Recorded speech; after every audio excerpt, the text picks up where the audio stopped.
اللهم صل على سيدنا ومولانا محمد وعلى سيدنا علي وسيدتنا فاطمة وسيدتنا زينب وسيدنا حسن وسيدنا حسين وعلى آله وصحبه وبارك وسلم. الحمدللہ رب العالمین والصلاة والسلام علی سید الانبیاء والمرسلین. اللہم صلی علی سیدنا و مولانا محمد وعلی آلہ واصحابہ وبارک وسلم وصلی علیہ. دنیا کے تمام دیکھنے والوں کو، تمام چاہنے والوں کو، تمام پیار کرنے والوں کو، اور جہاں جہاں تک اس وقت میری آواز کو سنا اور مجھے دیکھا جا رہا ہے، جنید اقبال کی جانب سے انتہائی محبت کے ساتھ السلام علیکم. ایک بار پھر ناظرین، آپ کو پر نور صبح میں صبح نور کے ساتھ میں دل کی گہرائیوں سے خوش آمدید کہتا ہوں. اور آئیے بلا توقف چلتے ہیں حضرت ابو انیس محمد برکت علی علیہ رحمہ کی تالیف اسماء النبی کریم صلی اللہ علیہ وآلہ وسلم سے رسول اللہ صلی اللہ علیہ وآلہ وسلم کا ایک اسم مبارک پڑھنے اور سننے کی سعادت حاصل کرتے ہیں. سیدنا کثیر الصدقہ صلی اللہ علیہ وآلہ وسلم، ہمارے سردار کثرت کے ساتھ صدقہ فرمانے والے، درود و سلام بھیجے اللہ آپ صلی اللہ علیہ وآلہ وسلم پر، آپ صلی اللہ علیہ وآلہ وسلم کے آل پاک پر، اور صحابہ کرام رضوان اللہ تعالیٰ علیہم اجمعین پر. حضرت ابو ہریرہ رضی اللہ تعالیٰ عنہ سے روایت ہے کہ حضور نبی کریم صلی اللہ علیہ وسلم نے فرمایا کہ ہر روز جس میں سورج طلوع ہوتا ہے لوگوں کے لیے اپنے ہر جوڑ کا صدقہ دینا ضروری ہو جاتا ہے. جو لوگوں کے درمیان عدل کرتا ہے تو اس کا یہ عمل بھی صدقہ ہے. ناظرین کرام، جیسا کہ آپ جانتے ہیں کہ کل 5 ستمبر ہے، اور ظاہر ہے 5 ستمبر بنیادی طور پہ انٹرنیشنل چیریٹی ڈے کے حوالے سے منایا جاتا ہے، اور آج انشاءاللہ اسی ریلیونسی میں ہم صدقہ و زکوٰۃ و خیرات کی اہمیت اور فضیلت پر بات کریں گے. معاملہ یہ ناظرین، اچھا اس سے قبل کہ میں بات کا آغاز کروں، میں چاہتا ہوں دنیا میں جہاں جہاں ظاہر مخیر حضرات بستے ہیں، اور خاص طور پہ بلکہ مخیر کیا، جہاں جہاں مسلمان بستے ہیں، ان کو چاہیے کہ آج ہمارے ساتھ رہیں، کیونکہ بہت کچھ انشاءاللہ آپ کو سننے کو اور سمجھنے کو ملے گا. معاملہ یہ ناظرین کہ اسلام ایک ایسا معاشی نظام چاہتا ہے اور ایسے معاشی نظام کو قائم کرتا ہے جس کے ذریعے مال معاشرے کے جسم میں خون کی طرح گردش کرتا رہے، نہ کہ یہ مال صرف اپر کلاس یا ایلیٹ کلاس یا اشرافیہ کی صورت کلاٹ بن کر ایک جگہ جم کر معاشرے کے جسم کو تباہ و برباد کر دے. لہذا صدقات، زکوٰۃ، خیرات سے کہیں مال کی پاکی، تو کہیں معاشرے میں توازن، تو کہیں غریبوں، یتیموں، ناداروں کی امداد، تو کہیں معاشرے کو پرامن بنانا مقصد ہے.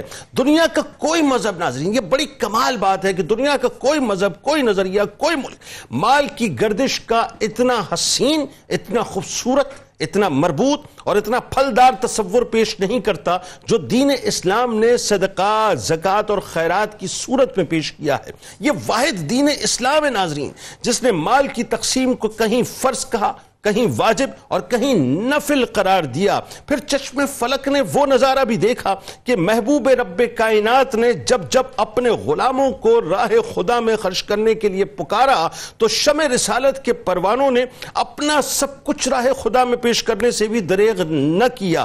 اپنے منہ کے نوالے تک، ناظرین ذرا تصور کیجئے کہ اپنے منہ کے نوالے تک ضرورت مندوں کو پیش کر دیے. انصار مہاجرین کے لیے فرش راہ بن گئے. سرکار مدینہ صلی اللہ علیہ وآلہ وسلم کے ظاہری پردے کے بعد صدیق اکبر رضی اللہ تعالیٰ عنہ نے جہاد کا پہلا علم ناظرین کن کے خلاف بلند کیا؟ ان کے خلاف کیا جو مانع زکوٰۃ تھے. ناظرین کرام، پھر وہ وقت آیا کہ تاریخ کے کرتاس رہتی دنیا تک مال کی تقسیم کے اس نظام کی خوشبو سے مہکتے رہیں گے کہ حضرت عمر ابن خطاب رضی اللہ تعالیٰ عنہ کا دور ہو یا حضرت عمر ابن عبدالعزیز رضی اللہ تعالیٰ عنہ کا دور ہو، زکوٰۃ دینے والے تو موجود تھے. دیکھیں یہ بڑی کمال بات ہے، اور یہ اتنا سنہری دور ہے ناظرین کہ اگر آج بھی ہم قرآن اور سنت کو صحیح طور سے اپلائی کر دیں معاشروں میں، اس کی تعلیم کو، اس کے نظام کو اپلائی کر دیں ناظرین، تو وہ جو دور تھا اس دور میں کیا تھا کہ حضرت عمر بن خطاب رضی اللہ تعالیٰ عنہ، حضرت عمر ابن عبدالعزیز رضی اللہ تعالیٰ عنہ، ان کے دور میں زکوٰۃ دینے والے موجود تھے، زکوٰۃ لے کے گھوما کرتے تھے، لیکن زکوٰۃ لینے والا کوئی موجود نہیں تھا. یاد رکھیے ناظرین، دنیا میں پہلی مرتبہ چیریٹی بگنز ایٹ ہوم کا جو تصور ہے وہ انبیاء کرام علیہ السلام سے شروع ہو کر سرکار مدینہ صلی اللہ علیہ وآلہ وسلم نے صحیح طور سے دنیا کے سامنے وضع کیا. پھر اسی عظیم تصور پر آپ علیہ السلام کی آل پاک نے اور صحابہ کرام رضوان اللہ تعالی علیہم اجمعین نے پریکٹیکلی عمل کیا. پھر امت کو اس عظیم کام کی طرف موٹیویٹ کیا کہ زکوٰۃ، صدقات، خیرات اسلامی معاشرے کو فقر و افلاس، بے کسی و بدحالی، ناداری و محرومی اور دستے سوال پھیلانے سے پاک کرتی اور ان ناداروں اور بے کسوں کے دلوں میں بغض و عناد، نفرت و حسد اور کینہ و کدورت دور کر کے اس کو صاف کر دیا کرتی ہے. انہی طبقاتی کشمکش اور علاقائی تعصب سے، یعنی جس کے اندر لوگ پیسوں کی وجہ سے الجھ جایا کرتے ہیں ناظرین، ان کو ان سے نکال دیا کرتی ہے. اخوت ایمانی کے پرفضا مقام پر لا کر ان کو کھڑا کر دیا کرتی ہے. قرآن سے آواز آتی ہے سورہ بقرہ سے کہ جو لوگ اللہ کی راہ میں اپنا مال خرچ کرتے ہیں ان کی مثال، کیا حسین مثال قرآن دیتا ہے ناظرین. دل کی سماعتوں سے سنیے اللہ تبارک و تعالیٰ کیا ہمیں موٹیویٹ کرتا ہے اس حوالے سے کہ ہمیں اللہ کی راہ میں خرچ کرنا چاہیے. اللہ فرماتا ہے جو لوگ اللہ کی راہ میں اپنے مال کو خرچ کرتے ہیں ان کی مثال اس دانے کی سی ہے جس سے 7 بالیاں اگیں اور پھر ہر بالی میں 100 دانے ہیں، یعنی 700 گنا اجر پاتے ہیں، اور اللہ جس کے لیے چاہتا ہے اس سے بھی اضافہ فرما دیتا ہے، اور اللہ بڑی وسعت والا خوب جاننے والا. ایک اور جگہ قرآن سے آواز آتی ہے کہ بے شک صدقہ و خیرات دینے والے مرد اور صدقہ و خیرات دینے والی عورتیں اور جنہوں نے اللہ کو قرض حسنہ کے طور پر قرض دیا ان کے لیے صدقہ و قرضے کا اجر کئی گنا بڑھا دیا جاتا ہے اور ان کے لیے بڑی عزت والا ثواب ہے. اور آخر میں ناظرین عرض کر رہا ہوں کہ ایک شخص نے نبی کریم صلی اللہ علیہ وآلہ وسلم کی بارگاہ میں عرض کیا کہ یا رسول اللہ صلی اللہ علیہ وآلہ وسلم کون سا صدقہ افضل ہے؟ تو آپ صلی اللہ علیہ وآلہ وسلم نے فرمایا وہ جسے تم صحت و حرص کی حالت میں کرو اور تمہیں زندگی کی امید ہو اور محتاجی کا خوف ہو. یہ نہیں کہ تم اسے مرنے کے وقت کے لیے اٹھا رکھو یہاں تک کہ جب جان حلق میں اٹکنے لگے تو کہو کہ فلاں کو اتنا دے دینا، فلاں کو اتنا دے دینا، حالانکہ اس وقت فلاں کا ہو چکا ہوگا. یہ مال اللہ کا ہے ناظرین، بس اللہ کی امان اللہ ہی کی بارگاہ میں خرچ کیجئے کہ اللہ تبارک و تعالیٰ جو ہے وہ اس کے صدقے سے ہماری دنیا بھی بنا دے اور آخرت بھی. آغاز کرتے ہیں. 3 شخصیات ہمارے ساتھ موجود ہیں جو یقیناً کسی تعارف کی محتاج. پہلی شخصیت ممتاز ظالم دین محترم جناب مفتی محمد اسحاق مدنی صاحب. دوسری شخصیت ممتاز عالم دین محترم جناب مفتی محمد ارشاد حسین سعیدی صاحب. اور تیسری شخصیت اسلامی نظریاتی کونسل کے ممبر ہیں ممتاز عالم دین جناب ڈاکٹر عمیر محمود صدیقی صاحب. آپ تینوں احباب کو السلام علیکم اور خوش آمدید. مفتی صاحب سب سے پہلے آپ سے آغاز کرتے ہیں اور ظاہر ہے یہ جو تصور ہے بنیادی طور پر اسلام کا، میں چاہتا ہوں سب سے پہلے آپ یہ بتائیے کہ قرآن کی روشنی میں جو انفاق فی سبیل اللہ کے بارے میں اللہ تبارک و تعالیٰ نے فرمایا اس پہ تفصیلاً کلام فرمائیں. بسم اللہ الرحمن الرحیم. بہت شکریہ. انفاق فی سبیل اللہ، صدقہ و خیرات، لوگوں کی مدد کرنا، خیر خواہی کرنا، خاص طور پر مال کے حوالے سے جو ہم رقم وغیرہ دیتے ہیں یا رقم وغیرہ دینے کا ذکر فرمایا گیا، اسے شریعت مطہرہ نے اس طرح سے بیان فرمایا کہ صدقے سے مراد وہ ہے کہ جس عطیے سے عزت افزائی کے بجائے اللہ تبارک و تعالی کی رضا اور ثواب کا ارادہ کیا جائے، اس میں اپنی واہ مقصود نہ ہو بلکہ مقصود اللہ کی رضا ہو اور ثواب کا ارادہ ہو. اسی چیز کو یوں بھی بیان فرمایا گیا کہ صدقہ وہ عطیہ ہے کہ جس پر اللہ تبارک و تعالی کی بارگاہ سے ثواب کی امید کی جائے. اب اس کی تقسیم جو شریعت مطہرہ کرتی ہے وہ 2 طرح سے کرتی ہے. ایک ہے صدقات واجبہ جن میں زکوٰۃ آ جاتی ہے، صدقہ فطر آ جاتا ہے یا کفارے وغیرہ کی رقم اس کے اندر شامل کر دی جاتی ہے. دوسرے صدقات نافلہ ہیں جنہیں ہم صدقہ و خیرات سے تعبیر کرتے ہیں، یعنی جب صدقے کی تقسیم کی جائے گی تو اسے صدقات واجبہ اور صدقات نافلہ سے تقسیم کیا جائے گا. صدقات واجبہ میں وہ آ گیا جس کی شریعت مطہرہ نے ہمیں ادا کرنے کا حکم ارشاد فرمایا کہ لازمی ادا کیجئے. وہ زکوٰۃ کی صورت بھی صدقہ فطر وغیرہ بھی اس میں شامل ہے. ایک وہ صدقہ ہے کہ جس کو شریعت مطہرہ نے ہمیں ترغیبی طور پر بیان فرمایا کہ آپ ادا کیجئے، کہ جس کی طرف قرآن پاک میں اللہ تبارک و تعالی نے سورۃ بقرہ کی ابتدائی آیات میں اشارہ فرمایا. وہ کیا ہے؟ الذین یؤمنون بالغیب ویقیمون الصلاۃ ومما رزقناہم ینفقون. یہ جو انفاق فی سبیل اللہ کا تصور اسلام نے دیا، ایمان لانے کے بعد نماز کی ادائیگی ارکان اسلام کے ساتھ ساتھ اللہ تعالیٰ نے انفاق فی سبیل اللہ کا ذکر فرمایا کہ ایمان والے وہ ہیں کہ جو غیب پر ایمان رکھتے ہیں، اور ان کی شان یہ بیان فرمائے گی کہ وہ نماز ادا کرتے ہیں اور اللہ کے دیے ہوئے سے اللہ کی راہ میں خرچ کرتے ہیں۔ سبحان اللہ۔ ہاں، یہ ایمان والوں کی نشانی کہ کہ اللہ کی رضا کے لیے اللہ کی راہ میں خرچ کرنا، جو اللہ نے دیا ہے وہ اللہ کی راہ میں دے۔ اور اسے حضور صلی اللہ تعالیٰ علیہ وسلم نے جو بیان فرمایا تھا، حضرت سیدنا معاذ بن جبل رضی اللہ تعالیٰ عنہ کو جب یمن بھیجا تھا تو وہاں یہی بات حضور نے ارشاد فرمائی تھی کہ آپ ان کو اسلام کی دعوت دیں، جب وہ اسلام قبول کر لیں انہیں نماز وغیرہ کے بارے میں بتائیں، اور آخری بات جو بیان فرمائی تھی وہ یہی تھی کہ ان سے زکوٰۃ کو وصول کریں اور ان کو یہ بات بتائیں کہ ہم تمہارے امیروں سے لے کر تمہارے غریبوں پہ خرچ کریں گے۔ یہ اسلام کا نظام ہے، اسلام کا مزاج ہے کہ پیسہ فقط ایک کے پاس نہ رہے، بلکہ اگر دوسرے کو بھی اس میں شامل کر لیا جائے اور جتنا لیا جا سکتا ہے لے کر، اور پھر غریبوں پر حق ہے ان کا کہ ان کو خرچ کر دیا جائے۔ جتنی ترغیب صدقات، خیرات اور زکوٰۃ کے حوالے سے قرآن دیتا ہے، اور تواتر سے آیات ہمیں واقیم الصلاۃ واتوا الزکاۃ، واقیم الصلاۃ واتوا الزکاۃ، یعنی آپ یہ دیکھیں کہ پورا قرآن جو ہے وہ انفاق فی سبیل اللہ کی ترغیب دیتا ہوا نظر آتا ہے۔ اگر میں دوسرے لفظوں میں عرض کروں تو میں دو آیات آپ کے سامنے پڑھ دیتا ہوں تاکہ ہم اپنے موضوع سے متصل ہو سکیں۔ ارشاد فرمایا وَأَنفِقُوا فِي سَبِيلِ اللَّهِ وَلَا تُلْقُوا بِأَيْدِيكُمْ إِلَى التَّهْلُكَةِ، اللہ کی راہ میں خرچ کرو اور آگے فرمایا کہ اپنے ہاتھوں اپنے آپ کو ہلاکت میں مت ڈالو۔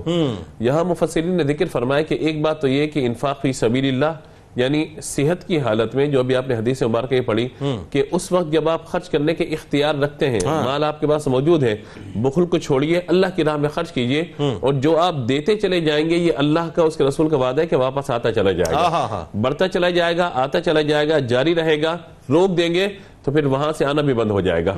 اور فرمایا کہ وَلَا تُلْقُوا بِأَيْدِيكُمْ إِلَى التَّهْلُكَةِ، ایسا بھی نہیں ہے کہ سب کا سب اٹھا کے دے دو، یعنی یہ خصوصیت تو صدیق اکبر رضی اللہ تعالیٰ عنہ سب دے کر اور اللہ تعالیٰ کی رضا پہ راضی رہنا کہ میرے لیے اللہ اس کا رسول ہی کافی ہے، یہ ان کی کیفیت ہے۔ ہمیں کیا حکم ہے کہ ایک تو 2.5% دینا ہے، 40% مال کا دینا ہے، وہ تو واجب ہو گیا، لیکن اس کے علاوہ جو اللہ نے وسعت دی ہے اس کو اللہ تعالیٰ کی راہ میں دیجئے، انشاءاللہ اس کی برکت۔ اور وَلَا تُلْقُوا بِأَيْدِيكُمْ إِلَى التَّهْلُكَةِ پہ علماء نے لکھا ہے کہ اگر نہیں دو گے کہیں ایسا نہ ہو کہ صدقات واجب ادا نہ کرنے کی صورت میں تمہارا مال ہلاک ہو جائے، اور حدیث میں اس کی وعید بیان فرمائی گئی ہے۔ دوسرے یہ کہ تمہاری ذات سے تمہارے قریبی رشتہ داروں کو، تمہارے عزیز و اقربا کو تمہارے مال میں سے مدد ملنی چاہیے۔ آج ہمارے یہ ہوتا ہے کہ غیروں کو اپنا ہے، غیروں کو دیے جا رہے ہیں، سب دے رہے ہیں، سگا بھائی، سگی بہن، عزیز رشتہ دار، صلہ رحمی کے جو معاملات ہیں وہ مستحق ہے اس بات کے کہ ہم اپنے مال سے ان کی مدد کریں، لیکن یہ اس وقت معاشرے میں کمی دیکھی جا رہی ہے۔ اچھا ایک بات، دو بات اللہ پہ میں یہ چاہتا ہوں کہ یہ بات بھی پہنچے آپ کی توسط سے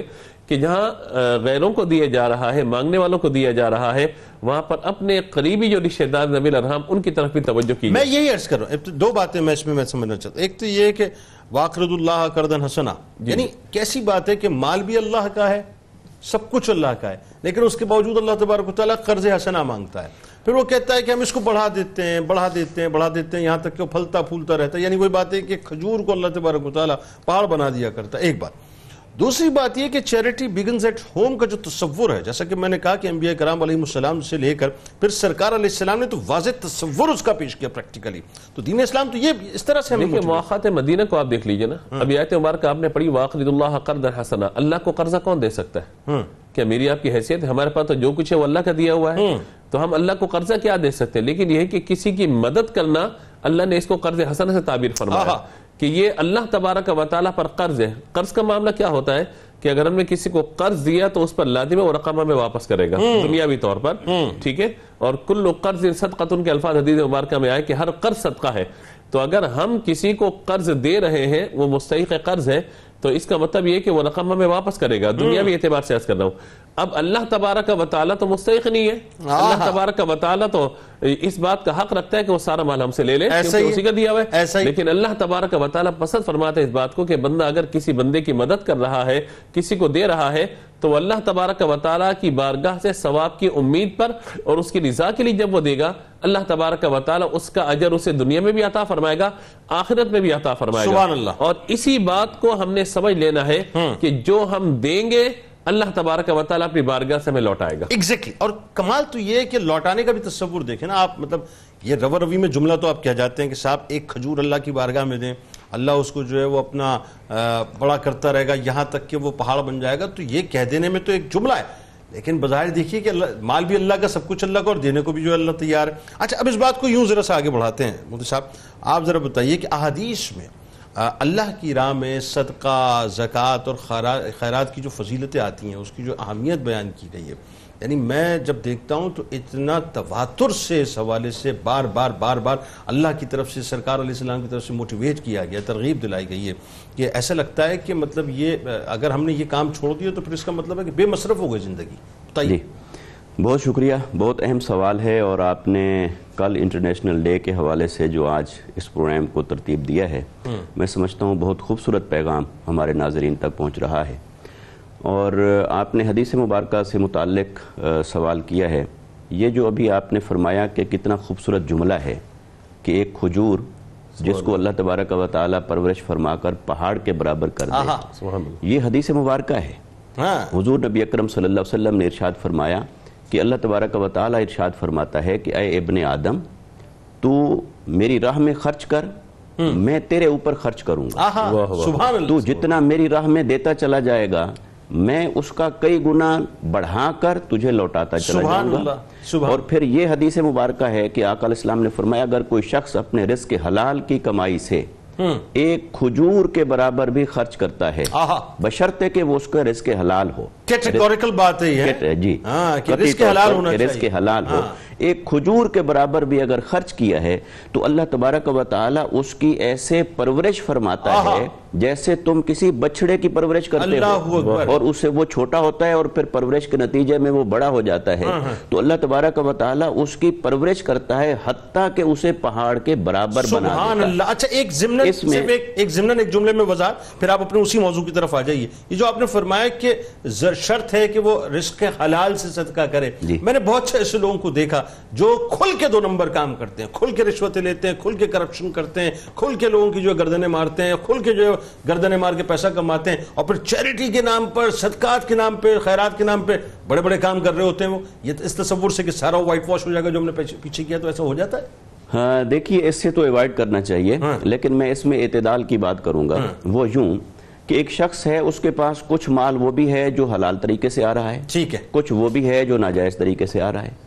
جو ناجائز طریقے سے اس نے کمایا ہے وہ تو اس کے کندھوں پر وبال ہے، وہ تو عذاب کا باعث بنے گا، اللہ کی ناراضگی کا سبب ہے. لیکن جو رزق حلال میں سے کمایا ہے، اگر وہ اس میں سے کچھ حصہ خرچ کر رہا ہے تو یقیناً اس کا اجر اسے ملے گا.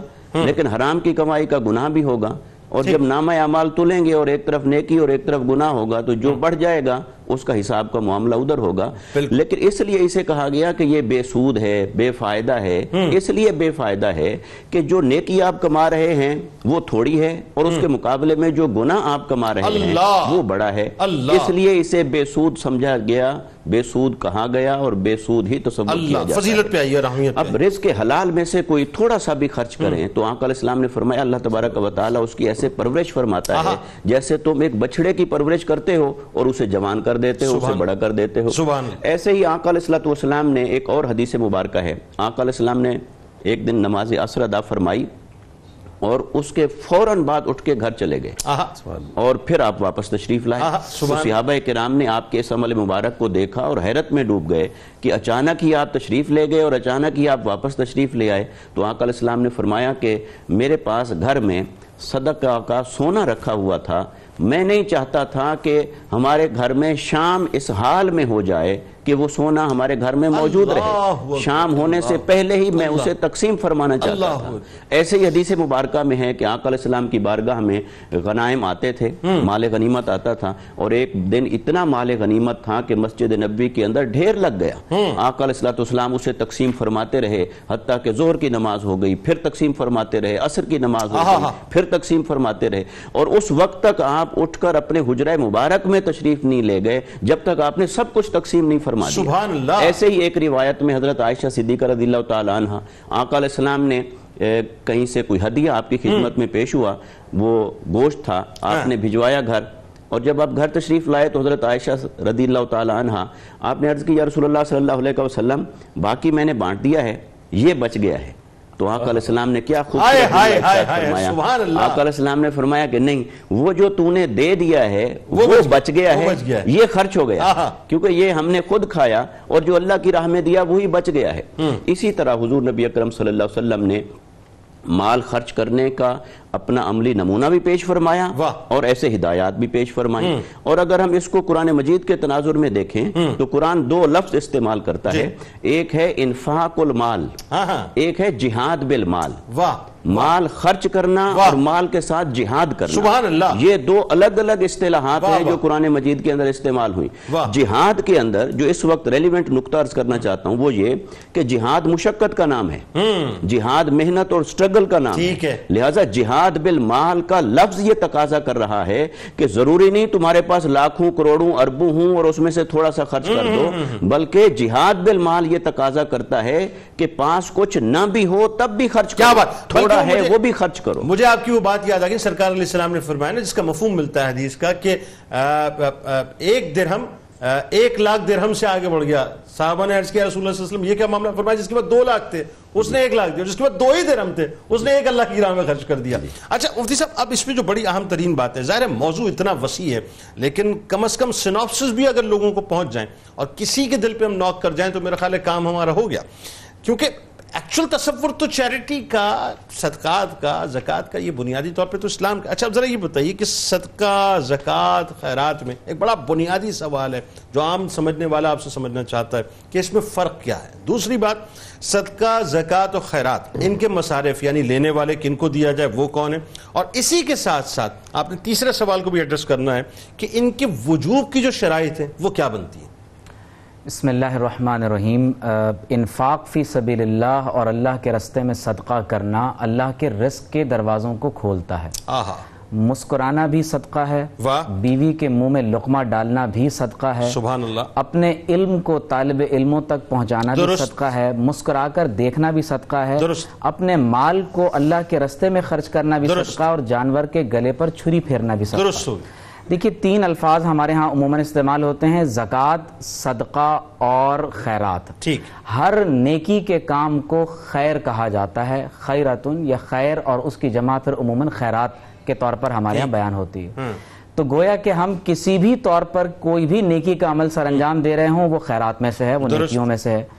لیکن جب ہم خاص طور پر صدقہ یا صدقات اور زکوٰۃ کی بات کرتے ہیں تو قرآن مجید میں کہیں کہیں صدقہ کو زکوٰۃ کے معنی میں بھی استعمال کیا گیا اور کبھی زکوٰۃ کو صدقہ بھی کہہ دیا جاتا ہے. جیسے آپ دیکھیے کہ انما الصدقات للفقراء والمساکین، تو یہاں مراد زکوٰۃ سے وہ فرض صدقہ مراد ہے کہ جو ہر سال ہولان ہول یعنی پورا سال گزرنے کے بعد ایک شخص اپنے مال پر زکوٰۃ ادا کرتا ہے. تو گویا کہ خیرات تو عمومی نیکیوں کو کہا جاتا ہے جس میں مالی صدقہ بھی شامل ہوتا ہے، لیکن جب ہم صدقات کی بات کرتے ہیں تو وہ 2 بڑی تقسیمات میں منقسم ہو جاتے ہیں. ایک زکوٰۃ ہے جس کو زکوٰۃ فرض کہا جاتا ہے، اور ایک صدقہ ہے کہ جس میں عموماً واجبات بھی ہوتے ہیں اور نفلی صدقات بھی ہوتے ہیں. جب ہم واجبات کی بات کرتے ہیں تو واجبات میں خاص طور پر صدقہ فطر شامل ہوتا ہے. اسی طرح اگر کسی شخص نے منت مان لی ہے تو منت کے طور پر بھی جو وہ نظر ماننے کے بعد اللہ کے راستے میں خرچ کرتا ہے وہ بھی صدقہ واجبہ ہی ہوتا ہے. اسی طرح قسم کا کفارہ ہے، اگر کسی پر روزوں کا فدیہ ہے، یہ تمام کے تمام وہ صدقات ہیں جنہیں شریعت میں صدقات واجبہ کہا گیا ہے. اب آپ دیکھیے کہ جی صدقہ فطر بھی اس میں شامل ہے. اب اس کی کچھ تفصیلات ہیں کیونکہ یہ خاص فقہی مسائل ہیں تو اس کو ہمیں سمجھنا ضروری ہے، لیکن میں چاہتا ہوں بہت تیزی کے ساتھ تاکہ تینوں سوال ایڈریس ہوں. جب آپ دیکھیے کہ عید کی نماز کے دن جب طلوع فجر ہو جاتی ہے تو عید الفطر کے دن جو شخص صاحب نصاب ہو لیکن اس کے مال پر سال نہ گزر پائے تو ایسے شخص پر صدقہ فطر واجب ہوتا ہے کہ وہ اپنے بچوں کی طرف سے، اپنے اہل خانہ جو اس کے ماتحت ہوں، اور اپنی جانب سے صدقہ فطر جو تقریباً آج کل پاکستانی روپیز میں کوئی 100 سے 120 روپے کے درمیان بنتا ہے وہ صدقہ فطر ہوتا ہے. زکوٰۃ کیا ہے؟ ہر مسلمان عاقل بالغ مرد اور عورت پر اگر اس کا مال اس کی ضروریات سے زائد ہے اور اس پر سال گزر چکا ہے، اگر وہ نصاب تقریباً کیش پیسہ، شیئرز، بانڈز، گولڈ، سلور کی صورت میں موجود ہے اور ضروریات سے زائد ہے، اس پر 1 سال گزر چکا ہے اور تقریباً وہ پاکستانی 80,000 روپے کے لگ بھگ پہنچتا ہے، 52.5 تولہ چاندی اس وقت تقریباً 84-80 ہزار روپے کے قریب بنتا ہے. تو اگر اس مال پر جو ضرورت سے زائد ہے سال گزر چکا ہو تو ایسے شخص پر زکوٰۃ کی ادائیگی فرض ہو جاتی ہے. قرآن میں اس کے جو مصارف بیان کیے گئے ہیں، اللہ تعالیٰ نے فرمایا کہ انما الصدقات للفقراء والمساکین والعاملین علیہا، فرمایا کہ یہ زکوٰۃ کا مال فقراء کے لیے ہے، مساکین کے لیے ہے، ان لوگوں کے لیے ہے جو کلیکشن آف زکوٰۃ پر معمور کیے گئے ہیں، والمؤلفۃ قلوبہم، وہ لوگ جو نئے نئے اسلام میں داخل ہونے جا رہے ہیں یا داخل ہو چکے ہیں، اور ان کی تالیف قلب کے لیے انہیں زکوٰۃ کا مال دیا جا سکتا ہے۔ وفر رقاب، کسی کی گردن آزاد کرانے کے لیے پرانے زمانے میں غلام ہوتے تھے، آج اغوا برائے تاوان کے طور پر بھی زکوٰۃ کی رقم ادا کی جا سکتی ہے۔ والغارمین، اسی طرح سے اگر کوئی اس قدر مقروض ہو چکا ہے اور وہ مقروض سود اور ربا کے قرض میں نہیں ہے تو اس کا قرض زکوٰۃ کے مال سے ادا کیا جا سکتا ہے۔ وفی سبیل اللہ، اللہ کے راستے میں، وابن السبیل، مسافروں پر، فریدۃ من اللہ، اللہ نے فرمایا کہ یہ اللہ کا فرض ہے، واللہ علیم حکیم۔ تو یہ جو زکوٰۃ کے فرض مصارف ہیں یا واجبات کے مصارف ہیں جس میں صدقہ فطر ہے، وہ تو انہی مصارف میں دیا جائے گا جو یہاں پر بیان ہوئے، لیکن جو خیر اور نیکی اور نفلی صدقہ ہے وہ انسان اپنے والدین پر خرچ کرے، اپنے بیوی بچوں پر خرچ کرے، وہ جس پر بھی خرچ کرے گا وہ صدقہ، نفلی صدقہ کسی پر بھی خرچ کیا جا سکتا ہے۔ اچھا، وجوب کی شرائط بہت مختصر۔ وجوب کی بھی وہی شرائط ہیں جو ہمارے ہاں زکوٰۃ یعنی فرض کی جو شرائط ہیں، لیکن صرف صدقہ واجبہ کی جو ہم نے مثال دی ہے جس میں صدقہ فطر ہے، اس میں سال گزرنا شرط نہیں ہے۔ صرف ایک بات میں کہہ دوں، آپ نے بار بار ایک بات کا اظہار کیا کہ چیریٹی بگنز ایٹ ہوم۔ حضور علیہ السلام نے قرآن مجید میں اللہ نے فرمایا وَآتَ الْمَالَ عَلَى حُبِّهِ ذَوِي الْقُرْبَى، تو فرمایا کہ اللہ کی محبت میں جب مال ادا کرو گے تو سب سے پہلے اپنے قریب ترین لوگوں کو تمہیں صدقہ دینا ہے۔ اور ایک جملہ بس میں ادا کر دوں کہ روئے زمین پر جتنے بھی لوگ اس وقت ہیومن رائٹس کے تناظر میں ویلفیئر کا کام کر رہے ہیں، لیکن کسی نے انفاق فی سبیل اللہ کے آداب بیان نہیں کیے، وہ سرکار علیہ السلام محمد رسول اللہ صلی اللہ علیہ وسلم۔ سبحان ناظرین، جسٹ امیجن محشر کا میدان ہے، سورج سوانیزے پر ہے، زمین تانبے کی ہو چکی ہے اور کوئی سایہ اس وقت نہیں ہوگا، کوئی سایہ نہیں ہوگا سوائے اللہ کے سایہ رحمت کے، سوائے اللہ کے سایہ رحمت کے، اور 7 آدمی ہوں گے ناظرین اس سایہ میں، 7 مختلف کیٹیگریز کے۔ ان میں آپ کو پتہ ہے کیٹیگری کون سی ہے؟ ایک کیٹیگری وہ ہے جو اپنے دائیں ہاتھ سے اللہ کی راہ میں خرچ کرنے والے ہوں گے لیکن بائیں ہاتھ کو خبر تک نہیں ہونے دیں گے۔ کیا خوبصورت بات ہے ناظرین۔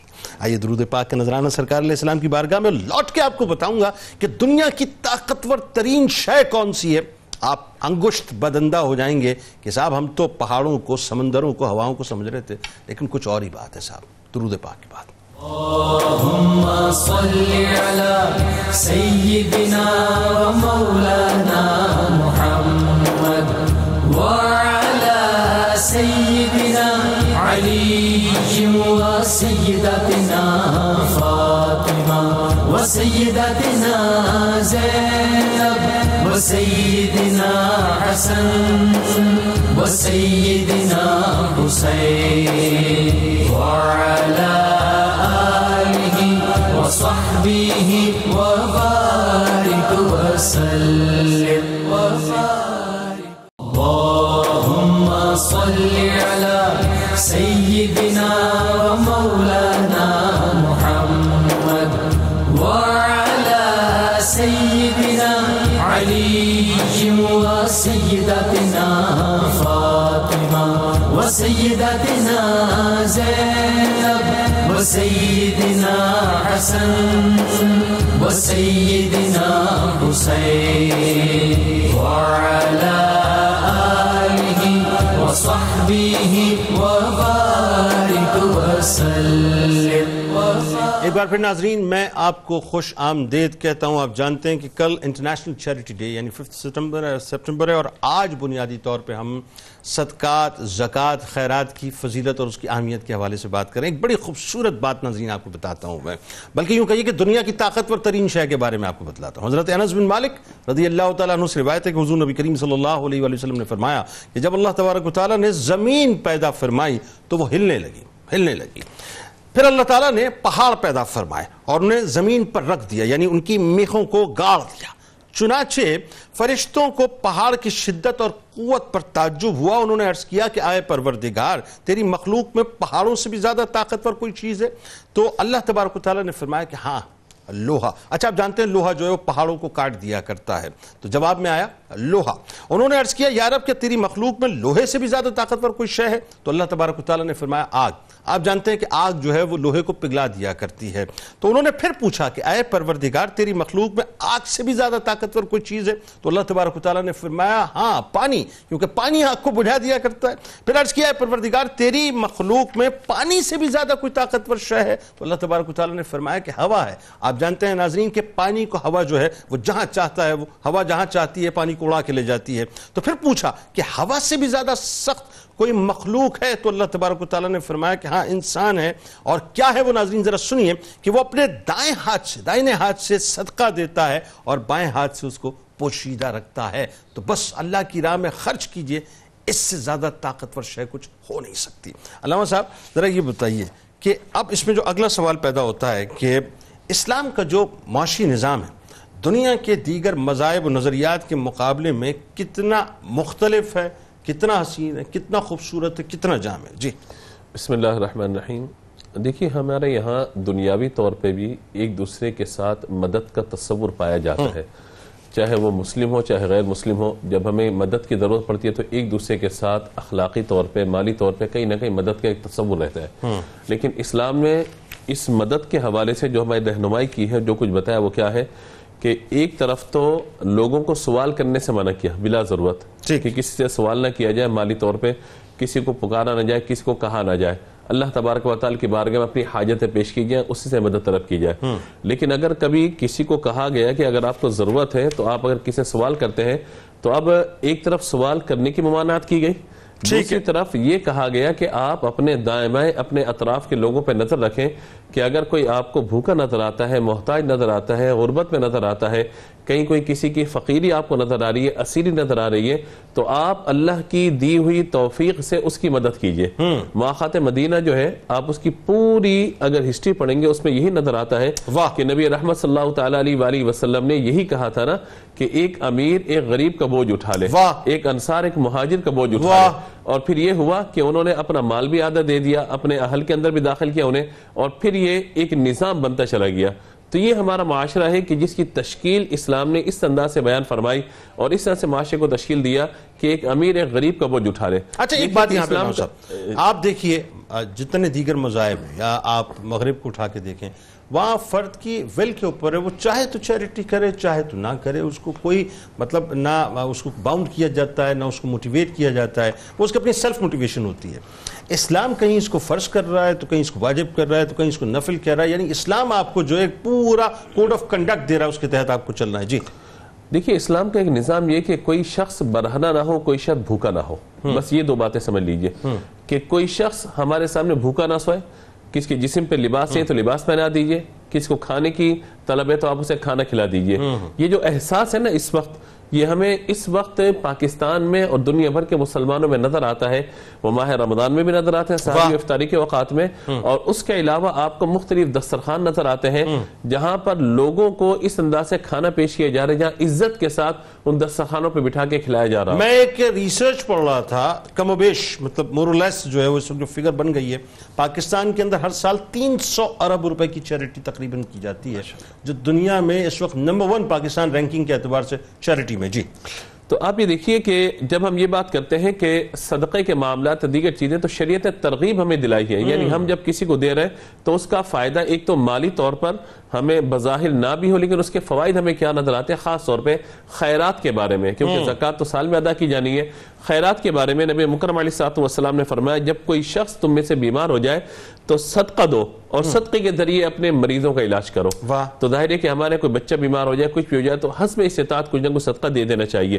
دوسرا فرمایا کہ صدقہ دو, اللہ تبارک و تعالیٰ اس کی برکت سے تمہیں حادثات اور بیماریوں سے محفوظ رکھے گا. تیسری بات بیان فرمائے گی کہ صدقہ دو, اللہ تبارک و تعالیٰ اس کی برکت سے تمہارے اعمال اور نیکیوں میں اضافہ فرمائے گا. اچھا صدقہ جو ہے اخلاق میں بہتری کا سبب بھی ہے کہ بندہ جب بخل سے نکلتا ہے تو مال دینے کے سبب ہی نکلتا ہے. دوسرا صحت مند معاشرے کی تشکیل اس کے اندر ہے کہ یعنی ایک شخص بھوکا سو رہا ہے اور ایک پیٹ بھر کے سو رہا ہے تو اب معاشرہ صحت مند نہیں ہے, معاشرے کے اندر بیماری موجود ہے. تو بیماری کیسے ختم ہوگی کہ سامنے والے کی بھی اپنی حیثیت کے مطابق کفالت کی جائے. تیسری بات جو میں عرض کرنا چاہتا ہوں, حدیث مبارکہ کی روشنی میں حضرت جابر بن عبداللہ رضی اللہ تعالیٰ عنہ فرماتے ہیں کہ رسول اللہ صلی اللہ علیہ وسلم نے ہمیں خطبہ ارشاد فرمایا, اس میں چند باتیں ارشاد فرمائی. پہلی بات فرمایا, لوگوں مرنے سے پہلے اللہ سے توبہ کرو, فرصت کے لمحات ختم ہونے سے پہلے نیک اعمال بجا لاؤ, سبحان اللہ, اپنے رب تبارک و تعالیٰ کا ذکر کرو, اور پوشیدہ و ظاہری طور پر صدقہ کر کے اپنے رب سے تعلق کو قائم کر لو. اس کی جزا یہ ہوگی کہ اللہ تبارک و تعالیٰ تمہیں روزی بھی عطا فرمائے گا, اللہ تعالیٰ تمہاری مدد بھی فرمائے گا, اور تمہارے احوال کو بھی اچھا فرما دے گا.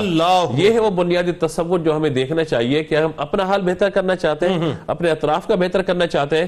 اور قبلہ ڈاکٹر صاحب نے بھی روایت پڑھی تھی کہ اپنی بیوی کے منہ میں لقمہ ڈالنا, اس کو بھی صدقے کے افضل ترین معاملات سے شمار کیا گیا. اچھا علامہ صاحب, پوشیدہ اور ظاہر صدقہ, اب اس میں ایک بات ذرا اب ریلیونٹ ہے, چونکہ مطلب میں سمجھتا ہوں بہت سے لوگ اس بات کو سمجھنا چاہتے ہوں گے. ایک تو جیسے کہ میں نے ایک روایت بیان کی کہ بروز محشر ظاہر اس سایہ رحمت میں ان میں سے ایک شخص وہ ہے جو دائیں ہاتھ سے دے رہا ہے بائیں کو خبر نہ ہو, ایک وہ ہے جو پوشیدہ صدقہ کرنے والا ہے, ایک وہ ہے جو ظاہر کر کے صدقہ کر رہا ہے. اچھا, اس کے حوالے سے بہت سے لوگ سوال بھی اٹھا دیتے ہیں کہ جی مطلب یہ اپنی نیم فیم کے لیے, نمود و نمائش کے لیے, دکھاوے کے لیے سارا کام کر رہا ہے, تو اس بات کو ہم کیسے دیکھیں گے؟ میں حدیث مبارک آپ کو پیش کر دیتا ہوں تاکہ بات واضح ہو جائے. دیکھیے 4 باتیں قرآن بیان پہ, الذین ينفقون اموالهم باللیل والنہار سرا وعلانیۃ, دن میں صدقہ, رات میں صدقہ, ظاہری صدقہ, پوشیدہ صدقہ. ہمیں حکم یہ ہے کہ ہم حسن قائم کریں گے سامنے والے کے بارے میں, الا یہ کہ جب تک کہ ہمیں کوئی وجہ نہ مل جائے کہ وہ ریاکاری کر رہا ہے, دکھاوا کر رہا ہے. کیونکہ صدقہ ہے ہی اس وقت کہ جب اس سے اللہ تعالیٰ کی رضا اور نیکی کے حصول کی نیت کی جائے. دوسرے یہ کہ بعض اوقات آپ جب دے رہے ہوتے ہیں تو ترغیب کے لیے دے رہے ہوتے ہیں, اچھا, موٹیویٹ کرنے کے لیے لوگوں کو. اس پر حدیث مبارکہ میں آپ کو پیش کروں کہ نبی مکرم علیہ الصلوۃ والسلام جب تشریف فرما ہوتے تھے تو کوئی سائل آتا تھا نا, حضور سے سوال نہیں کرتے تھے, وہ آ کر بیٹھ جاتے تھے, حضور ان کی کیفیت کو دیکھ کے بیان فرما دیتے تھے. اب ایک سائل ہے, ان کے جسم پہ ایک چادر تھی, سیدھے چھپا ہوا تھا, اوپر کے حصہ خالی تھا. تو حضور صلی اللہ تعالیٰ علیہ وآلہ وسلم نے ترغیب ارشاد میں لوگوں صدقہ دو, صدقہ دو, صدقہ دو. تو لوگوں نے اپنی چادریں جو ان کے پاس اضافی تھی اٹھا کر حضور کے قدموں میں ڈالنا شروع کی. حضور نے ایک چادر اٹھا کر اس سائل کے سر پہ ڈال دی. اب اس نے اپنے جسم کے اپنے اوپر کے حصے کو ڈھانپ لیا. نبی رحمت صلی اللہ تعالیٰ علیہ وآلہ وسلم نے محسوس فرمایا کہ مزید اس سے ضرورت ہے. حضور نے فرمایا کوئی ہے جو صدقہ کرے, اللہ کی راہ میں کس کو لباس پہنائے. ایک صحابی اٹھے, انہوں نے حضور کے قدموں میں چادر ڈالی. حضور نے یوں دیکھا تو اب وہ صحابی جنہیں چادر دی گئی تھی انہوں نے اپنی چادر اتار کر حضور کے قدموں میں ڈال دی. حضور آپ نے فرمایا تھا دینا تو میں بھی ثواب میں شامل ہونا چاہتا ہوں. تو اب یہ کیا سارا معاملہ ہے جن کے لیے طلب کیا جا رہا ہے, حضور نے فرمایا کہ تمہارے لیے تو مانگا جا رہا تھا, تمہارے لیے طلب کیا جا رہا تھا. تو یہ ہے وہ معاملہ. بعض اوقات یوں ہوتا ہے کہ سربراہ کوئی بڑا کہیں موجود ہے, اگر وہ رقم نکال کے دیتا ہے دوسروں کو اس پر جو ہے وہ ترغیب ملتی ہے, ترغیب کے لیے اگر دے رہا ہے تو بالکل دی جا سکتا ہے. اچھا, یہ جو بات ابھی اسی بات کو تھوڑا سا آگے بڑھا لیتے ہیں, یہ کیسی ترغیب ہے, یہ کیسی تاکید ہے کہ اپنا سب کچھ سرکار علیہ السلام کی بارگاہ میں نشاور کرنے کو تیار ہیں, اور اس وقت یہ نہیں ہے کہ جی میں اتنا بچا لوں یا اتنا رکھ لوں, بس یہ ایک اعلان ہو گیا, ایک بات آ گئی, ختم, وہ حکم کا درجہ رکھتی ہے, سب کچھ نشاور کرنا ہے. مطلب صدقات, زکوٰۃ و خیرات کے حوالے سے جو ہمیں اسلام میں اتنی تاکید نظر آتی ہے, اتنی تواتر سے تاکید نظر آتی ہے, ذرا اس بارے میں بتائیے کیوں ہے؟ دیکھیے, قرآن مجید نے نماز پڑھنے والے کو متقی کہا, روزہ رکھنے والے کو متقی کہا, دیگر کئی اعمال ہیں جن کے بجا لانے والے کو یہ منصب, یہ درجہ, یہ اعزاز عطا فرمایا کہ وہ متقی ہے. لیکن اس کا جو اس میں تفضیل کا صیغہ بنتا ہے اتقا, اتقا کا مطلب ہے سب سے زیادہ متقی, سب سے بڑا متقی.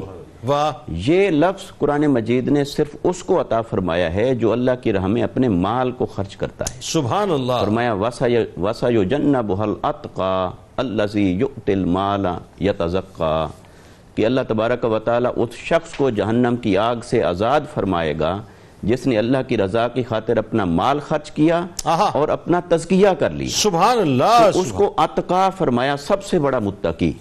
تو دیکھیے کہ جتنے اعمال ہیں ان تمام اعمال کے مقابلے میں جب ہم مال خرچ کرنے کے عمل کو رکھتے ہیں تو یہ انسان کو محض متقی نہیں بناتا بلکہ اتقا بناتا ہے, سب سے بڑا متقی بناتا ہے. اور یہ مال خرچ کرنے کے پیچھے در حقیقت ایک جذبہ ہوتا ہے, اور وہی جذبہ ہی ایمان ہے, اور ایمان کا سرچشمہ ایمان سے ہی پھوٹتا ہے. اس لیے اگر اس کے معنی پر ہم غور کریں، لفظ پر غور کریں، صدقہ، صدقہ صدق سے ہے، اس کا معنی ہے سچائی۔ اگر کوئی شخص مال خرچ کر رہا ہے نمود و نمائش کی خاطر تو وہ سچائی پر مبنی نہیں ہے، وہ صدق پر مبنی نہیں ہے۔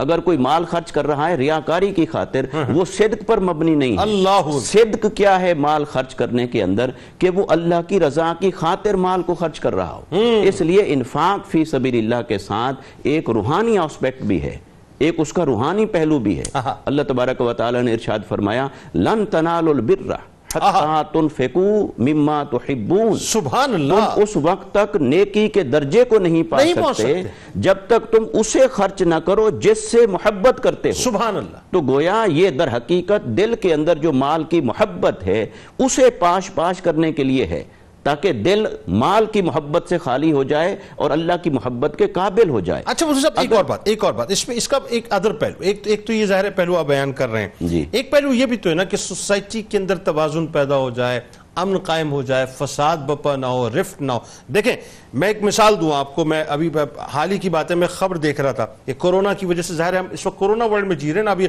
چوتھی لہر بھی شروع ہو گئی ہے، جتنی بے روزگاریاں تباہیاں پیدا ہوئی ہیں۔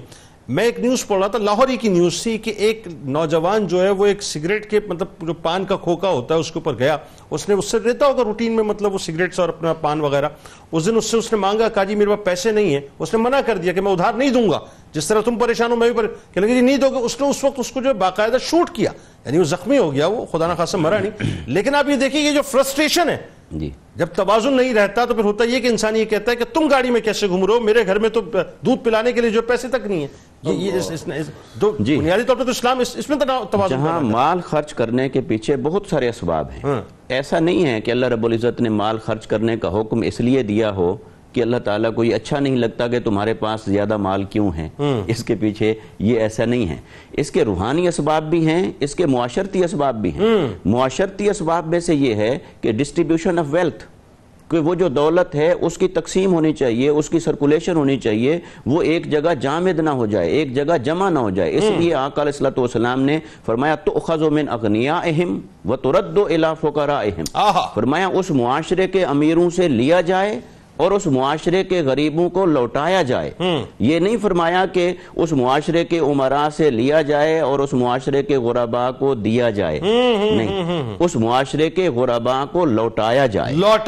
اس کا مطلب یہ ہے کہ اللہ تبارک و تعالیٰ نے بنیادی حقوق سب کے لیے مساوی پیدا فرمائے، برابر پیدا فرمائے۔ اب حالات کے تحت کسی سے چھن گئے اور کسی کے پاس حد سے زیادہ اور حق سے زیادہ جمع ہو گئے۔ اب وہ جو حالات کے تحت ہوا، اسباب کے تحت ہوا، کچھ لوگوں کے عمل کی وجہ سے ہوا، اب اس کو بیلنس کرنے کے لیے اللہ رب العزت نے یہ انفاق المال کا اور جہاد بالمال کا، یہ مال خرچ کرنے کا یہ ایک نظام وضع فرمایا۔ اور اس نظام کے اندر جب ہم دیکھیں تو مجھے یاد آ گئی بات حضرت داتا گنج بخش علی حجویری رضی اللہ تعالیٰ عنہ رحمت اللہ تعالیٰ علیہ، آپ نے اپنی کتاب کشف المحجوب کے اندر لکھا، فرمایا کہ 3 چیزیں ایسی ہیں کہ لوگ یہ سمجھتے ہیں کہ یہ ہمیں حاصل کرنے سے ہمارے پاس بڑھیں گی، جمع کرنے سے ہمارے پاس بڑھ جائیں گی، لیکن حقیقت یہ ہے کہ وہ دینے سے بڑھتی ہیں، وہ لینے سے نہیں بڑھتی ہیں۔ فرمایا ان میں سے ایک مال ہے، جتنا دو گے اتنا بڑھے گا۔ دوسری عزت ہے، انسان اپنے لیے عزت جمع کرنے میں لگا رہتا ہے، حالانکہ یہ دوسروں کو عزت دینے سے آپ کے پاس واپس لوٹے گی۔ اور تیسرا فرمایا کہ وقت ہے، جو اللہ کی عبادت اور بندگی سے وقت بچانے کی فکر میں لگے رہتے ہیں کہ اپنے کاروبار میں لگا لوں، میرے پاس ٹائم نہیں ہے، نماز کیسے پڑھوں۔ فرمایا اللہ کی عبادت اور بندگی میں جتنا وقت صرف کرو گے اتنا وقت برکت کے ساتھ تمہاری زندگی میں واپس لوٹے۔ بالکل، بات آگے بڑھاتے ہیں۔ فائنلی اب میں چاہتا ہوں کہ وہ ان مثالوں کی طرف آ جائیں، ان چند واقعات، سنہری واقعات کی طرف آ جائیں۔ کیا قربان جائیے صاحب سرکار علیہ السلام کی نگاہ پر، قربان جائیے اہل بیت کی نگاہوں پر، قربان جائیے صحابہ کی نگاہوں پر، کہ وہ جو ہے معاشرے کے اندر کیسا توازن پیدا کیا۔ اور آپ دیکھیے قرون اولیٰ کی مثال اٹھا لیں، جیسے کہ میں نے آپ کو کہا کہ وقت ایسا آیا ہے کہ زکوٰۃ دینے والے موجود، لینے والے موجود نہیں۔ آج جو فرسٹریشن معاشرے کے اندر ہمیں نظر آتی ہے، اور اس میں ظاہر ہے وائلنس بڑھ رہا ہے، اس کے اندر جو ہے بیرا روی بہت زیادہ بڑھ رہی ہے، بہت کچھ بڑھ رہا ہے۔ یعنی میں آپ کو بتاؤں، تلخ سے جملہ ادا کرنے جا رہا ہوں، میرا ماننا یہ اسی بے روزگاری کا شاخسانہ ہے کہ جس کی وجہ سے آج ٹک ٹاک پہ جو ہے وہ انتہائی آپ کو بدتمیزی اور بے شرمی نظر آتی ہے، کیونکہ اب وہ اسنیک ویڈیوز پہ جو ہے وہ ایزی ایکسس ہو گیا پیسے کا، پیسہ کمانے کا یہ بھی ایک ذریعہ بن چکا ہے، چونکہ اور ظاہر جابز نہیں، یہ معاملات ہیں۔ اب ذرا یہ بتائیے اہل بیت اور صحابہ کرام کی جو انفاق فی سبیل اللہ کے واقعات ہیں اس پہ ذرا روشنی ڈالیں۔ دیکھیے، سب سے جو عظیم ترین مثال ہے وہ خود محمد الرسول اللہ صلی اللہ علیہ وسلم کی ذات اقدس ہے۔ نبی کریم صلی اللہ علیہ وسلم کے انفاق میں سب سے بڑی سنت یہ ہے کہ جب کبھی کسی نے سوال کیا آپ صلی اللہ علیہ وسلم نے کبھی لا نہیں فرمایا۔ اللہ اکبر۔ اور آپ اس سے اندازہ کیجئے کہ اگر اس وقت خود کوئی چیز میسر نہ تھی تو ادھار لے کر کسی اور کی ضرورت کو پورا فرما دیا، کئی مرتبہ ایسا ہوا، اور متعدد مرتبہ ایسا ہوا۔ اللہ اکبر۔ اور آپ اس سے اندازہ کیجئے کہ ایک مرتبہ ایک شخص نے آ کر حضور علیہ السلام کی خدمت میں جب سوال کیا اور وہ غیر مسلم تھا تو آپ علیہ السلام نے فرمایا کہ جاؤ فلاں وادی میں کچھ بکریاں ہیں وہ تم لے لو۔ جب وہ شخص وہاں گیا تو حیران ہو گیا کہ پوری وادی بکریوں سے بھری ہوئی تھی۔ یہ نبی کریم صلی اللہ علیہ وسلم کے سخاوت کا عالم ہے۔ حضرت سیدنا ابو بکر صدیق رضی اللہ تعالیٰ عنہ کی سخاوت کو جب ہم دیکھتے ہیں، جس آیت کی طرف قبلہ مفتی صاحب نے بھی اشارہ کیا کہ وَسَيُجَنَّبُهَا الْأَتْقَى الذي يؤتي ماله يتزكى وما لأحد عنده من نعمة تجزى إلا ابتغاء وجه ربه الأعلى۔ قرآن مجید میں یہ آیت مقدسہ حضرت صدیق اکبر کے بارے میں نازل ہوئی، اور قرآن نے جنید بھائی انفاق فی سبیل اللہ کی وجہ سے آپ کو الاتقا کہا ہے۔ اور امام فخر الدین رازی رحمۃ اللہ علیہ نے فرمایا کہ اللہ نے فرمایا ان اکرمکم عند اللہ اتقاکم، کہ اللہ کی بارگاہ میں سب سے زیادہ افضل وہ ہے جو تم میں سب سے بڑا متقی ہے۔ اور انفاق فی سبیل اللہ کی وجہ سے صدیق اکبر کے بارے میں فرمایا کہ وہ الاتقا ہیں۔ اس سے یہ ثابت ہوا کہ اللہ کی محبت میں صدیق اکبر سب سے افضل صحابی ہیں۔ پھر آپ یہ دیکھیے کہ صدیق اکبر رضی اللہ تعالیٰ عنہ غزوہ اسرہ کے موقع پر اپنا سب کچھ حضور کے نام پر قربان کر دیا، اور جب سوال ہوا تو فرمایا ابقیت لہم اللہ ورسولہ، میں ان کے لیے اللہ اور اس کے رسول علیہ السلام کا نام چھوڑ کر آیا ہوں۔ اور اسی غزوہ اسرہ میں ایک صحابی صرف ایک مٹھی کھجور لے کر آئے تھے، حضور علیہ السلام نے ان کھجوروں کو سارے سامان پر بکھیر دیا اور فرمایا کہ اللہ تعالیٰ کو یہ کھجوریں بہت پسند آئی ہیں۔ حضرت عائشہ صدیقہ سلام اللہ علیہ، حضرت امام حسن علیہ السلام، حضرت امام زین العابدین علیہ السلام، مطلب آپ دیکھیے، مطلب آپ مثالیں پیش کرتے چلے جائیں۔ جی اب آپ دیکھیے کہ حضرت سیدنا امام حسن، امام حسین، عبداللہ بن جعفر رضی اللہ تعالیٰ عنہ مجمعین ایک مرتبہ سفر پہ تھے، رستہ ایک مقام پر پہنچے تو ایک بڑی عورت کی آپ نے بکری ذبح کی، بھوک میں تھے، کھانا تناول کیا، میزبانی اس عورت نے فرمائی، اس نے پہچانا نہیں کہ یہ کون ہے۔ انہوں نے فرمایا کہ اگر کبھی کوئی حاجت ہو تو مدینہ منورہ آ جانا۔ مختصر یہ کہ وہ بوڑھی عورت جب فقر کی کیفیت میں ایک مرتبہ مدینہ طیبہ پہنچی تو حضرت سیدنا امام حسن نے اسے پہچان لیا۔ آپ نے فرمایا کہ میں وہی ہوں جن کی تم نے خدمت کی تھی۔ آپ اندازہ کیجئے جنید بھائی 1000 بکریاں اس عورت کو عطا فرمائی، ایک بکری کے بدلے میں 1000 بکریاں۔ اللہ اکبر۔ آج ایک بکری کی قیمت کیا ہے؟ پھر فرمایا کہ جاؤ اسے میرے بھائی امام حسین کے پاس لے جاؤ۔ حضرت امام حسین علیہ السلام نے اسے مزید 1000 بکریاں عطا فرمائی۔ اور جب عبداللہ بن جعفر علیہ السلام کی بارگاہ میں پہنچے تو آپ نے فرمایا میرے بڑے بھائیوں نے کتنی بکریاں عطا کی؟ تو فرمایا 1000 بکریاں۔ آپ نے 2000 بکریاں عطا فرمائی۔ وہ فقر و فاقے کی کیفیت میں عورت مدینہ طیبہ کی ایک مالدار ترین عورت میں شمار ہو گئی، اور قربان جائیں کہ اہل بیت کا روزہ ہے اور کئی دن بھوک و پیاس کو برداشت کر رہے ہیں، اور جب روزہ افطار کا موقع آیا تو ایک دن انہوں نے مسکین کو افطار کا کھانا عطا کر دیا، دوسرے دن یتیم کو عطا کر دیا، اور تیسرے دن قیدی کو عطا کر دیا۔ تو اللہ تعالیٰ نے قرآن کی آیت نازل فرما دی وَيُطْعِمُونَ الطَّعَامَ عَلَى حُبِّهِ مِسْكِينًا وَيَتِيمًا وَأَسِيرًا، کہ وہ اللہ کی محبت میں مال عطا کرتے ہیں مسکین کو، یتیم کو اور قیدیوں کو۔ ایک آیت ایسی ہے جس پر صرف علی المرتضیٰ نے عمل کیا ہے، اور وہ عمل یہ ہے کہ قرآن مجید کی آیت مبارکہ نازل ہوئی کہ یہ وہ مقدس ہستیاں ہیں جو حالت رکوع میں صدقہ ادا کرتے ہیں۔ اور جس وقت یہ آیت نازل ہوئی ہے علی المرتضیٰ رضی اللہ تعالیٰ عنہ حالت رکوع میں تھے، آپ نے اسی وقت عمل قلیل کے ساتھ آپ نے اپنی جو انگوٹھی تھی وہ اتار کر کسی کو عطا فرمائی۔ آپ یہ دیکھیں سیدنا عثمان بن عفان رضی اللہ تعالیٰ عنہ، غنی، کیا بات ہے، غنی وقت، مطلب یوں کہیے غنی دورہ۔ آپ حضرت عبد الرحمن بن عوف رضی اللہ تعالیٰ عنہ کی سخاوت دیکھیے، حضرت امام زین العابدین علیہ السلام کی سخاوت دیکھیے، ذرا بتائیے نا اس بارے میں۔ جنید بھائی آپ دیکھیے کہ عثمان غنی رضی اللہ تعالیٰ عنہ کیا عالم ہے کہ جب آپ کی بارگاہ میں، جب مکہ مکرمہ اور مدینہ طیبہ کے تمام تر لوگ آپ کے بارگاہ میں جمع ہو جاتے ہیں، تو ایسے وقت میں ایک ایسا قافلہ کہ جس قافلے کی ابتدا شام سے ہوتی ہے اور انتہا مدینہ طیبہ میں ہوتی ہے اور تمام تر اونٹوں پر سامان لدا ہوا ہے، بڑے بڑے تاجر آتے ہیں اور کہتے ہیں کہ ہمارے ساتھ تجارت کر لیجیے، آپ فرماتے ہیں کہ میں نے اللہ تبارک و تعالیٰ کے ساتھ سودا کر لیا، اور آپ نے وہ تمام کا تمام مال حضور علیہ السلام کی خدمت میں پیش کر دیا۔ صحابی رسول حاضر ہوئے، انہوں نے حضرت طلحہ رضی اللہ تعالیٰ عنہ، جب صدیق اکبر نے اپنا سارا مال حضور کی بارگاہ میں پیش کر دیا تو حضرت طلحہ رضی اللہ تعالیٰ عنہ کے پاس صرف ایک سونے کا حصہ تھا، آپ وہ مال لے کر حضور علیہ السلام کی خدمت میں حاضر ہوئے، آپ صلی اللہ علیہ وسلم نے وہ سارا مال قبول کرنے سے منع کر دیا۔ اللہ اکبر۔ تو معلوم یہ ہوا کہ وہ سارا مال قبول کرنے کی جو صلاحیت ہے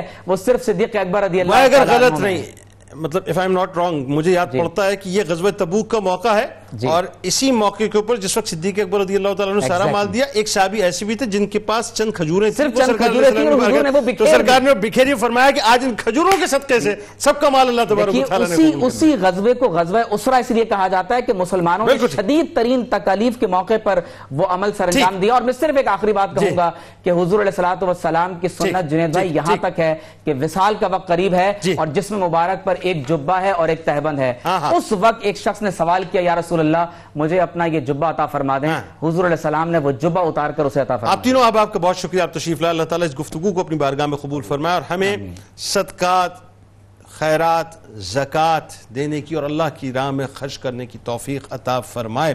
بہت خوبصورت پروگرام ناظرین تھا، اس کو ضرور آپ بار بار ریپیٹڈلی دیکھیے گا، انشاءاللہ ہماری دل کی دنیا ضرور بدلے گی۔ آخر میں ایک بات جاتے جاتے عرض کرنا چاہتا ہوں اور بہت کمال بات ہے صاحب، ہر صبح اللہ تبارک و تعالیٰ کے 2 فرشتے نازل ہوتے ہیں۔ کیا ہوتے ہیں؟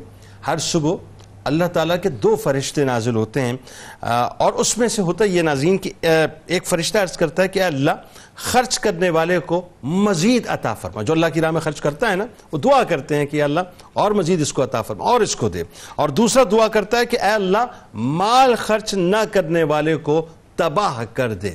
2 فرشتے اترتے ہیں، ایک اس کے لیے دعا کرتا ہے جو اللہ کی راہ میں خرچ کر رہا ہے اور ایک اس کے لیے معاذ اللہ بد دعا کرتا ہے جو اللہ کی راہ میں خرچ نہیں کرتا۔ اب فیصلہ صرف آپ نے کرنا ہے صاحب کہ ان دونوں فرشتوں میں سے ہمیں کس کی دعا اور کس کی بد دعا کے ساتھ جانا ہے۔ ناظرین کرام، آپ کو بتاتے ہیں کتاب الشفا کے حوالے سے دماغی کمزوری کا علاج 21 دن تک بلا ناغہ آپ تازہ روٹی پر اللہ تبارک و تعالیٰ کا اسم گرامی یا اللہ 7 مرتبہ پڑھ کر روٹی پر دم کر کے بچے کو نہار منہ کھلائیں، انشاءاللہ دماغی کمزوری دور ہو جائے گی۔ حضرت علی کرم اللہ وجہ الکریم کا قول مبارک ہے کہ اپنے دن کا آغاز صدقہ دے کر کیا کرو، کیونکہ جس دن صدقہ دے کر کرو گے اس دن تم ہر قسم کی پریشانی سے محفوظ رہو گے انشاءاللہ۔ روزنامہ 92 نیوز میں آج مضمون رہے گا زکوٰۃ، صدقہ و خیرات کی اہمیت اور فضیلت کے حوالے سے۔ آپ وہاں موجود ہیں، ہم یہاں موجود ہیں، مل کے انشاءاللہ نعرہ لگائیں گے۔ ایک بات آخر میں عرض کرنا چاہتا ہوں کہ یہ جو مال ہے اس مال کو اپنے پاس جمع کرتے ہوئے ذرا یہ بھی سوچئے گا کہ وہ جو شام میں، روہنگیا میں، وہ جو فلسطین میں مسلمان اس وقت یا دنیا بھر میں جہاں جہاں مسلمان ہیں، جو اس وقت کشمیر میں مسلمان ہیں جو اس وقت پیسے جا رہے ہیں مکمل طور پہ، ان کو بھی ہمارے مال کی ضرورت ہے، یہ ذہن میں رکھیے گا۔ اور ایک اور کام ضرور کیجیے گا کہ تمام جتنی بھی پروڈکٹس ہیں اپنے گھروں سے اسرائیل کی اور یہودیوں کی نکال کے پھینکیں اور صرف پاکستانی پروڈکٹس کو اپنے گھروں میں رکھیں۔ تو مل کے نعرہ لگاتے ہیں، اس دعا اس امید اس یقین کے ساتھ اجازت دیں کہ لا یؤمن احدکم حتی اکون احب الیہ من والدہ وولدہ والناس اجمعین۔ اللہ تعالیٰ آپ کا، ہمارا، ہم سب کا، پاکستان کا اور امت مسلمہ کا حامی و ناصر ہو۔ نعرہ لگاتے ہیں جی، پاکستان کا مطلب کیا؟ لا الہ الا اللہ محمد رسول اللہ صلی اللہ علیہ وآلہ وسلم۔ اللهم صل على سيدنا ومولانا محمد وعلى سيدنا علي وسيدتنا فاطمة وسيدتنا زينب وسيدنا حسن وسيدنا حسين وعلى آله وصحبه وبارك وسلم۔